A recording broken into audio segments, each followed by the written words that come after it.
सदाई रहंदी, ही जिंद सदाई रहंदी, सिंध सदाई रहंदी, ऊंदा ही आखिर लहंदी, मायूसी नेठ त रहंदी, सिंध सदाई रहंदी, महराण सदा खुशहाल ॾिसां, महराण सदा खुशहाल ॾिसां, ही सिंध सदा आबाद ॾिसां।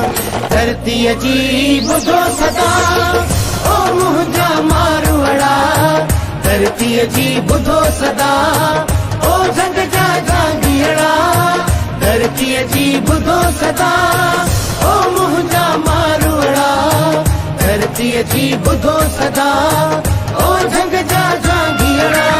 अवामी न्यूज़ जे सथ पारां सिंध में हथ जे हुनरनि खे उजागर करण जे उनवान जे ऐलान खां पोइ सलामकोट जे स्कूल में सकाफ़ती ॾियारे जूं तयारियूं उरूज ते। ब्राइट फ्यूचर पब्लिक स्कूल पारां 2 डिसंबर एकता जे ॾियारे जी मुनासिबत सां हिकु रंगबारंगी प्रोग्राम स्कूल में पुरवकार तकरीब में शागिर्दनि तरफ़ां भरपूर तयारियूं कयूं वयूं आहिनि। क़ौमी गीतनि ते रक़्स, तकरीरूं, खाखा, टेबलोस पेश करे सिंधी सकाफ़त सां प्यार हुजण जो सबूत ॾिनो वियो आहे। ब्राइट फ्यूचर पब्लिक स्कूल जे प्रिंसिपल कीमत बूटवाणी तरफ़ां आयल महिमान ऐं मीडिया जे दोस्तनि खे अजरकूं पेश कयूं वियूं ऐं महफ़िल मौसीक़ी जे प्रोग्राम में मक़ामी फनकारनि पंहिंजे सुरनि जी वर्खा कई।